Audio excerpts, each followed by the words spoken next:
नमस्कार श्रोते हो, प्रेरणादायी कथा या चॅनलवरती तुमचं अगदी मनापासून स्वागत. चांगल्या कथा आणि प्रेरणा तुमच्यापर्यंत पोहोचविण्याचा एक प्रामाणिक उद्देश. एका गावात रोहन नावाचा एक मुलगा राहत होता. तो खूप हुशार होता, पण एक मोठी सवय होती काम पुढे ढकलण्याची. आई रोज सांगायची, रोहन अभ्यास वेळेवर कर, वेळ खूप मौल्यवान असतो. पण रोहन हसायचा आणि म्हणायचा, अरे आई, अजून खूप वेळ आहे, उद्या करतो. एक दिवस त्याच्या गावाजवळ एका बागेत गौतम बुद्ध आले होते. लोक त्यांना भेटायला जात होते. रोहनने विचार केला, चल बुद्धांना भेटून येतो, कदाचित काही नवीन शिकायला मिळेल.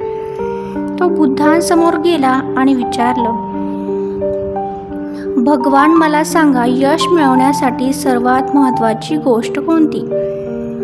बुद्ध हसले आणि म्हणाले, उद्या सकाळी लवकर ये, मी तुला उत्तर देईल. दुसऱ्या दिवशी रोहनला सकाळी उठायला खूप आळस आला.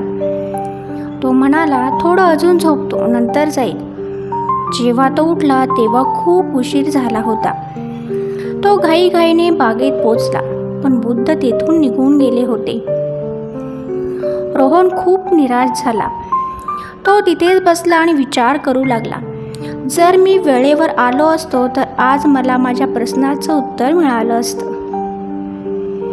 तेवढ्यात एक वृद्ध माणूस त्याच्याजवळ आला आणि म्हणाला, बाळा, तू उत्तर शोधायला आला होतास ना? रोहन म्हणाला, हो, पण मी उशीर केला.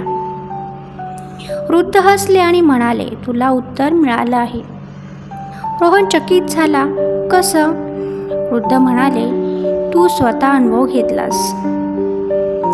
वेळ गेली की संधी जाते, उशीर म्हणजे अपयशाची सुरुवात. आणि जो वेळेची किंमत ओळखतो तोच खरा यशस्वी होतो.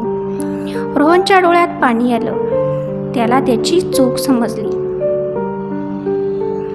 श्रोते हो, वेळ एकदा गेली की परत येत नाही. योग्य वेळी